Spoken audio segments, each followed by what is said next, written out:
Welcome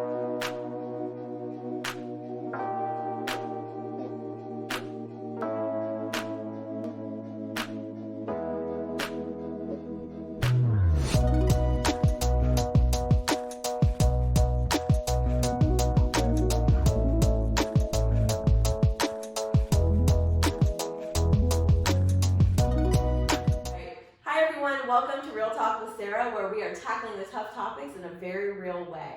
Hey everybody. Hey everybody. welcome to another Real Talk. So, what are we talking about today? Oh gosh, how do we put that succinctly? We are trying to wrap our minds around what do we do when people that we kind of think we know, because they're celebrities or famous people, are accused of egregious acts like domestic violence, sexual harassment. How do we navigate that? Yeah. That's tough. Yeah, man. It's really tough. Yeah. So we were actually talking about this yesterday, and when I said it, I was like, what if we had a conversation about this topic? And Dina goes, whoa. I was like, right? It's a lot. Like, it is.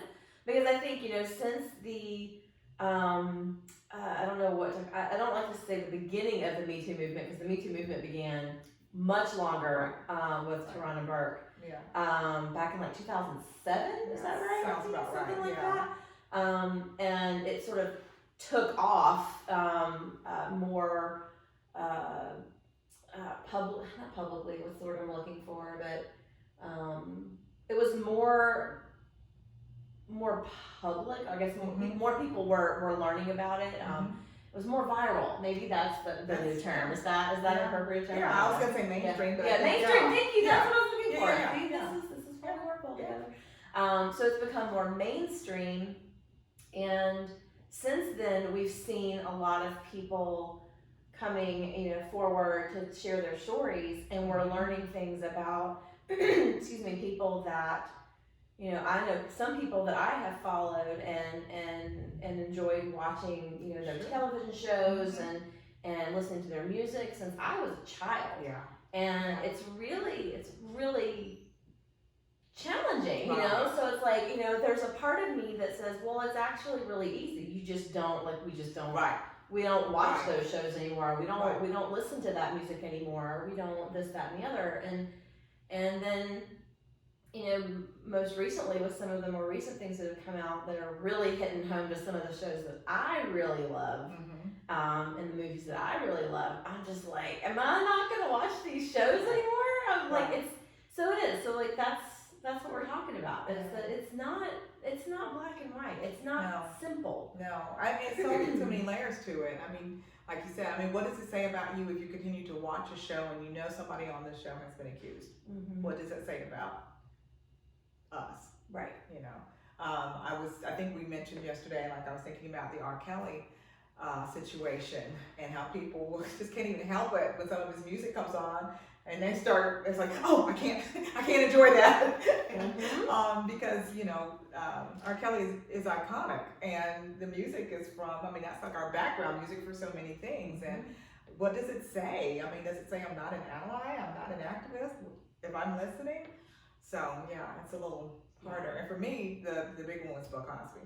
Oh, that one was hard. Yeah. That one was really disappointing. Absolutely. We talked about this, I grew up watching The Cosby Show, and I was even telling Dina, I remember, I still have memories of so many of the episodes, and one of my favorite episodes, like I told you, was when Theo decided he was going to be more independent, and his parents decided, all right, well then, you're going to have to start paying rent. And so he came home one day and all of his stuff had been cleared out of his room and price tags had been put on everything. And so he got this really interesting lesson in how being a grown-up takes more responsibility than, just doing what you want. And I thought it was, and that resonates still today, however many years later, that resonates with me. Yeah.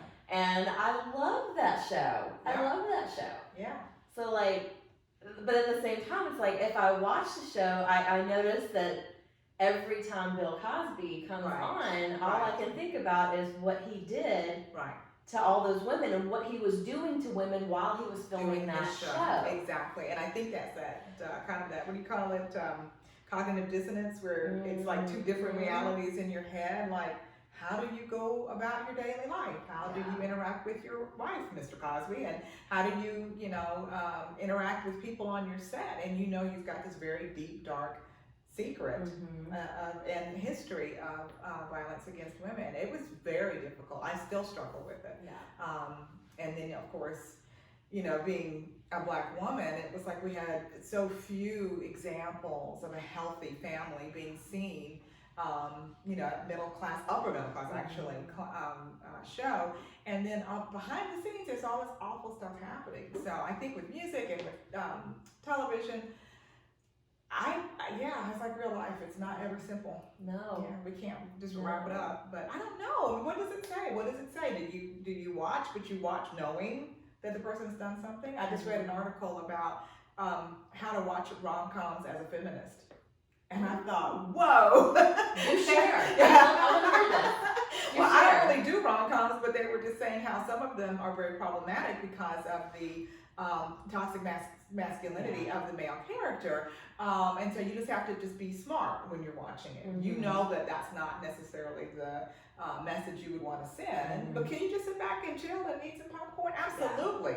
But that's what made me think about, oh, wow. Does it mean, can I just sit and enjoy it? And I guess if I feel that I can't, I will probably honor that quicker and just say, no, this isn't working for me. I'm just gonna do that. But because we cancel people really quickly. We do. And I'm, there's, I don't know if it's, I'm not sure what it is, but cancel culture, we've talked a little. We've had a real talk about a little bit about cancel culture in the past, and I still struggle with cancel culture. Because we've talked about the difference between calling people in and calling people out. And it's when I think about, like, I have a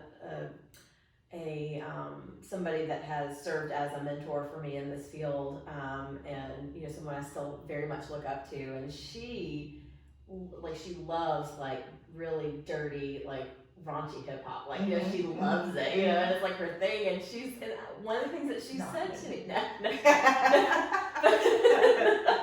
So this is a white country girl who was like,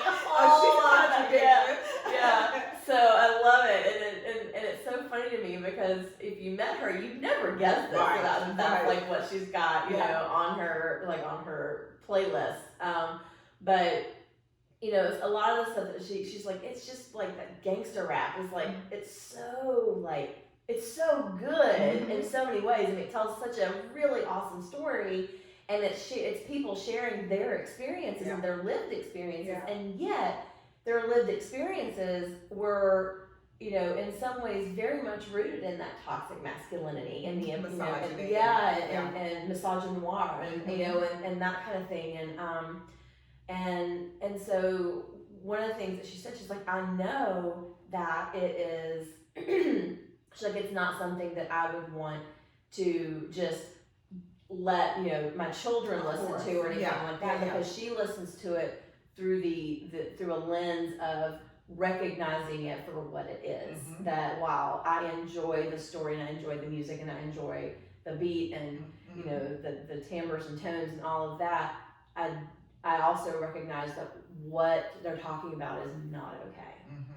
And I think that's something that's really interesting. I think Snoop Dogg is a really, like, I love Snoop. I love him. I love, he did a whole documentary, the Snoop Lion that he went into, like the Snoop Lion, and he has this whole like reggae album now too, and I just love his work. And listening to him talk about, like, he's really grown and learned from his past experiences and recognizing where he treated people so disrespectfully, and at the same time being very clear about his experiences were based in, his lived experiences were based in a world where he was doing what he needed to do to survive. So it's really, it is such a cool thing to listen to him talk about it, because it really brings home the concept and the understanding that things are not simple. No, You they're know, not. that I they're mean, not either or. yeah, and I think that, we go back to kind of how the Me Too movement became viral and was more mainstream. It was the Harvey Weinstein. Mm-hmm. Weinstein. Yeah, as far as I know. Multiple incidences of women who were not being listened to. You think of Matt Lauer. There are just so many high profile, our former president, there are so many high profile cases. And then, like you said, you've also got the Snoop Dogg, who has clearly evolved. I mean, he hangs out with Martha Stewart, for goodness sake. Yo, Martha, let me see what that green stuff. But you've got, so yeah, if you cancel everybody immediately, then there's no room for growth or grace. Yeah. But at the same time, like for example, my line is really bright and clear, like around R. Kelly. I will never help finance his life. So I can't. I don't care what he comes out with. I will not buy any music. I'm not sure I ever did, but I definitely would not now. Yeah. Would not allow my son, who still lives in our home, to do that. My husband and I were clear on what we will and will not do. But it's not like if I get caught off guard and I hear some of the music, I would probably be swaying and bopping until I go, it's R. Kelly. But yeah, I don't know. I think that we were kind of talking about several things, but it's not easy. It is not black or white. What purpose does it serve to not do something? I think that we as advocates and activists have to decide what is the most positive way to send our message, for example. Yeah. So refusing to spend a dime on music or a movie or something sends a very strong signal, I think, to the perpetrator. No, that was not okay. Because, think about it. Most people don't lose much. That's why they get away with it for so long. Mr. Weinstein didn't lose anything until all of this stuff started coming out. And you were mentioning some shows that I wasn't really familiar with and some artists I wasn't familiar with. And they've been doing it for a while. Yeah. And they didn't lose anything. So they kept doing it. So what do we do now? Yeah. And I think that's the tough thing. And love how you bring up that there are certain, you have lines. Yeah. And I do too. Like, Ryan Adams is one for me where, I loved Ryan Adams. Like, I've been to see his shows and, I've listened to all of his music and, I was always a huge fan of Ryan Adams. And then he and Mandy Moore split up and she started sharing her experiences with him. And it's disturbing. It's really concerning. And I'm like, this is, and it totally took me off guard because I was like, this doesn't make any sense. Like listening to his music. And so having that cognitive dissonance, this is my experience observing, listening, and appreciating his art. And then hearing, somebody that, I also have a lot of appreciation and love for. I love Mandy Moore. Like her Walk to Remember, is that the name of it? Yeah, that Walk to Remember, one of my favorite movies. Oh yeah, I totally sat out to that one. And just listening to her experience and how difficult that was for her. And I can't, he ended up deleting his own Instagram account. Yeah. And which was fine by me because I was like, well, I'm not following on social media anymore. I won't listen to his music anymore. I had gone through playlists and if something popped up, I was like, well, unfavorite that, I'm done. And that's very much from my perspective, that's like canceling. Like, you're canceled, I'm done. But I think for me, it was because there doesn't seem to be any remorse. There's no, there's this, I'm sorry for any harm that I may have, I may have inflicted, or I don't buy it. I don't buy it. Like, what are you doing? What are you doing with that information now that somebody has said, look, you hurt me and you've hurt other people. What are you going to do about it? And if the saying goes, the only apology is changed behavior. Your behavior hasn't changed, so you don't get my dollars. Well, but thinking about it in the context of personal relationships, most of us know there's some moments that we are very happy that we are not public figures because we're not in our finest moment. I was hungry. I had a hot flash. Whatever. But I think just in our day-to-day living, we can all admit there's some things that we've done that we are not proud of. And if we had been canceled at that time, I don't know, I think before you have become aware of your behavior, If somebody cancels you, you're going to go right to defensive, and if I offended you, blah, blah, blah, because we as a society don't know how to treat each other well, and so we don't apologize well. We don't advocate for ourselves very well. And then when we start learning how to do that, there's a whole lot of people, and I'm just going to say specifically men that I'm speaking about right now, but nobody's ever told them they can't do something. And so now they're going, well, I was doing it before. Why can't I continue to do it? And then it's like, well, let's talk with our dollars, like we're saying. I don't know what will happen. And we also can be very cynical. If a person is truly apologetic, do we really know if they were truly apologetic? Like you said, change behavior. Yeah. Well, how will we know going forward unless every partner of his from now on says, oh no, he's a really nice guy now. Yeah. I don't know how we do this. I really do not. And I don't know how we do this so that people who need help for their behavior can get it safely. You know, if somebody recognizes that junk in themselves and you're in the middle of shooting a movie or doing whatever and you say, I really need some help for this, where do they go? Yeah. What are we going to do? Because nobody's got time to stop for you to go to therapy. Jonathan? Joss Whedon? Yeah, I'm talking to you, Joss. Yeah. Joss Whedon. I'm gonna need you to get back in the seat right there. You know, we don't give people time or grace, and I'm not saying that I'm condoning it. Please don't misunderstand that. But I think if somebody started to recognize something, what's the avenue that they can go and safely get help? Yeah. Because I believe you. I believe that there are people who really didn't even see it as wrong because everybody was doing it. Well, I mean, it goes back to the conditioning. Like we as women are conditioned to change our behavior to keep ourselves safe. And men are not, and they are not conditioned. They are conditioned to boys will be boys. Right. It's okay for them to say and do the things that they say and do. And you know, so it runs so deep, and that's why like this talk today is so like there's no answer. No. Like there's no there's gotta be no answer. I know, like I need an answer. And I mean, you know, I think there is an answer. I just don't know what it is. Right. I don't know what it is. Right. Well, I'm raising my son very intentionally to be a feminist. So things that I may have allowed in the past.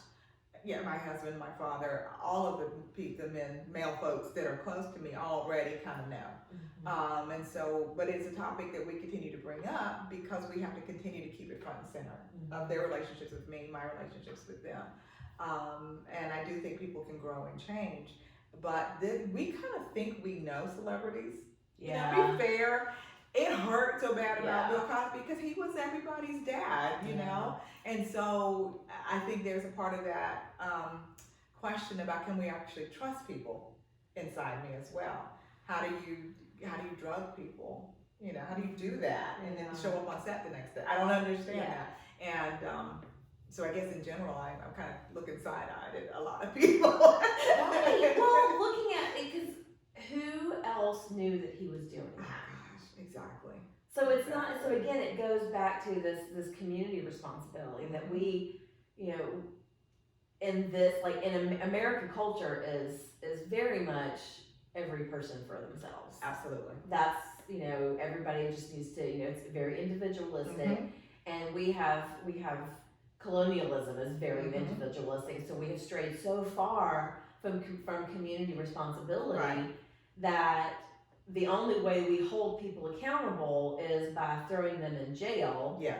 If they get held accountable for, you know, as long as we can possibly put them in there, and whatever happens to them happens to them, and we're not responsible for it anymore. So like in that situation with Bill Cosby, where he's drugging people and raping them, and, you know, like somebody, like who else knew what was happening?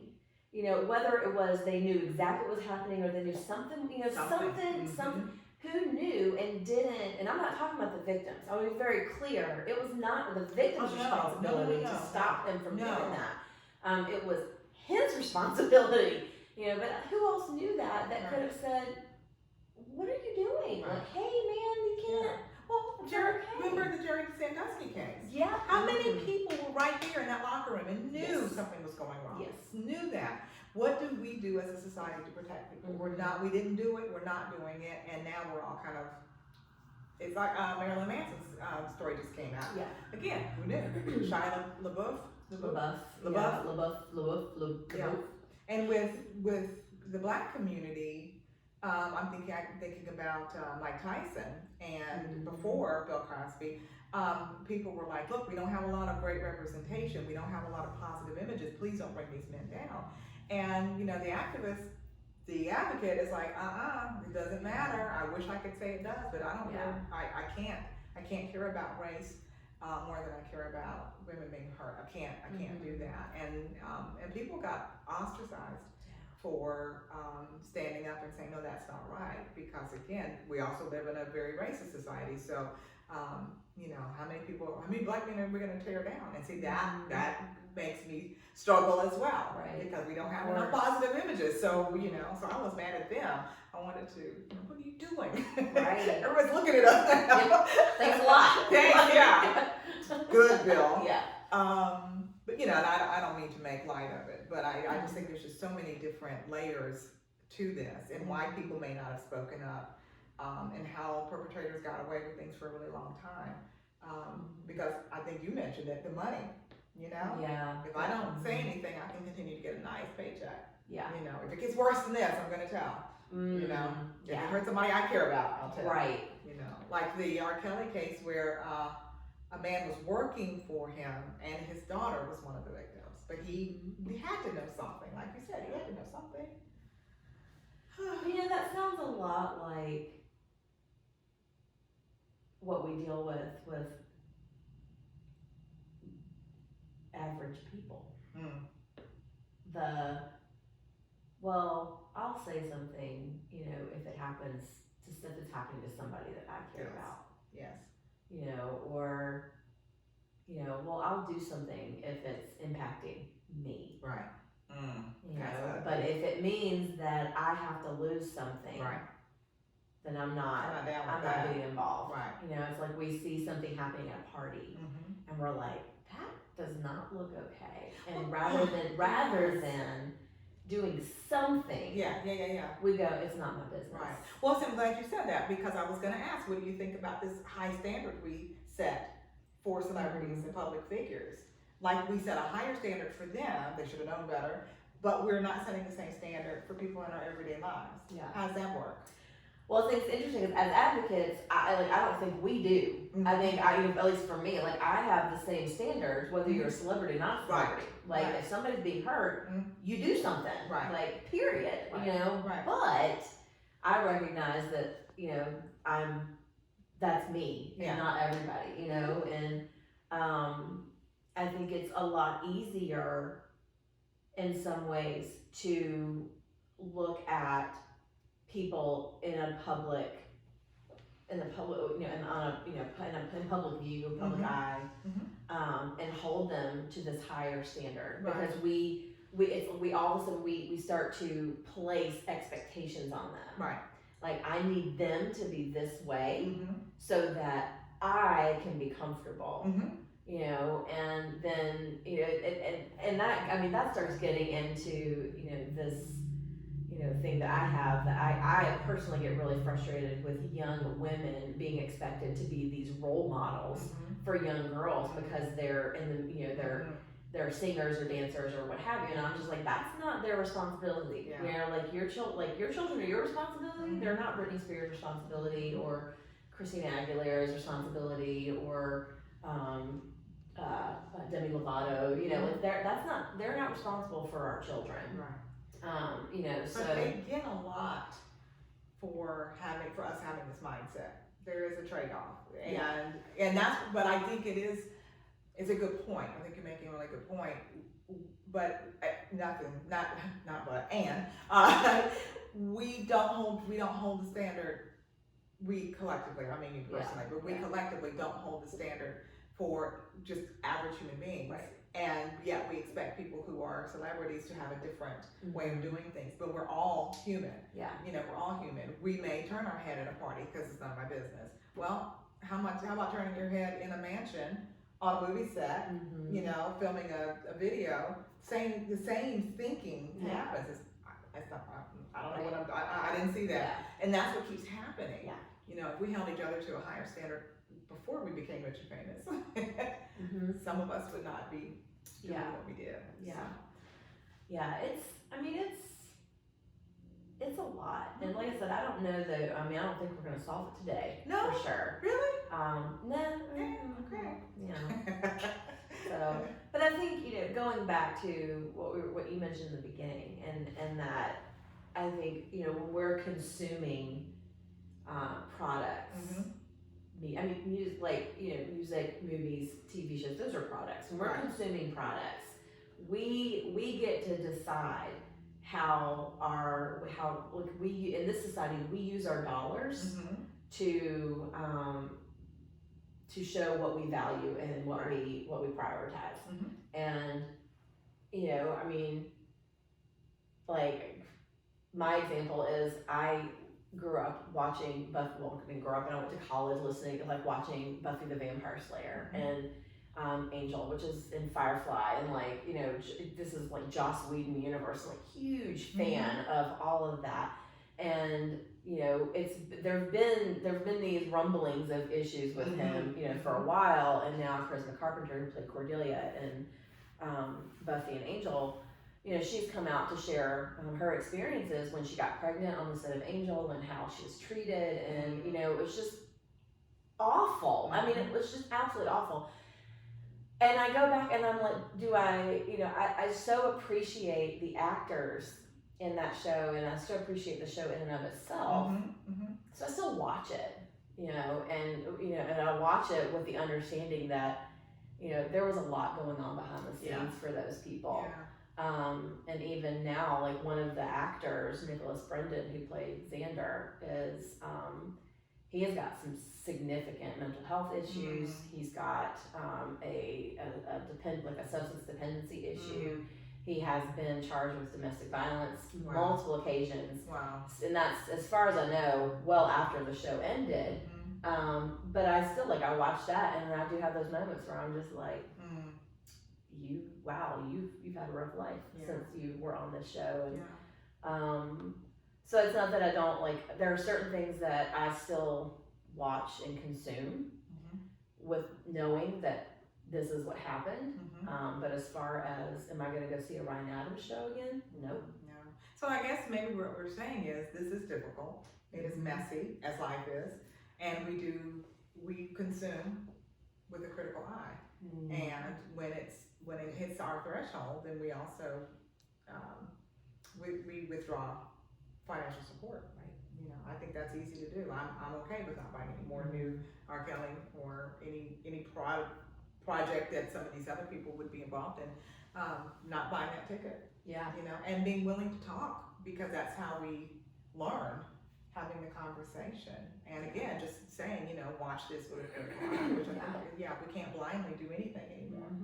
So I think another thing that I just popped into my head is the shaming that we can do to each other for listening, or so those folks who are they don't want to be shamed for going to see the next Joss Whedon film that comes out in theaters. I want to go see that film because he's done a lot of the Marvel movies, which are huge, the Avengers, and he's a huge, that's a big deal, It's and a big deal in my house. so then it's I know, so do you just not go? What do you do? So it's, again, and so is it, I think that's also where, I can find myself getting a little judgy sometimes when if somebody's still supporting R. Kelly, for example, and I'm just really? In my head, that's the first, really? You're gonna support that? Okay. And, but then at the same time, I have to take a step back and recognize that I'm not responsible for other people. All I can do is say, I don't know if you're, if I feel the need to, I don't know if you're aware of his the many child sexual abuse cases that he's been accused of.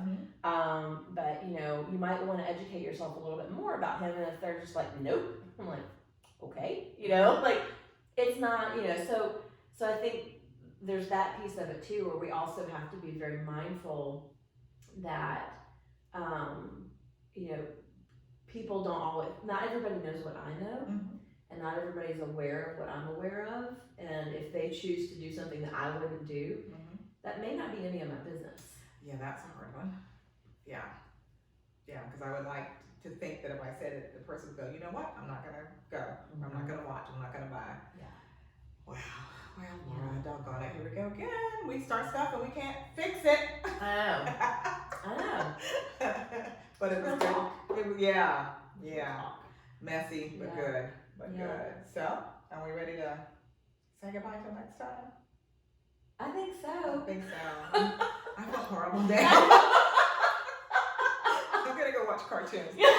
Oh, great. Anyway, guys, thanks so much for joining us, and let us know how you feel about this. Yeah, I would love to hear it. Yeah, this isn't easy, but again, we don't get to blindly. Well, you could. We could blindly live our lives, but I think once you wake up, you don't want to go back to sleep. And that is the hard part. Yeah. You can't unknow things. Absolutely. And that's really hard. Absolutely. So what do you do? Yeah. What do you do when you're faced with that situation? How are you handling it? We'd love to hear about it. Yeah. So thanks for joining us, and we'll see you all next time.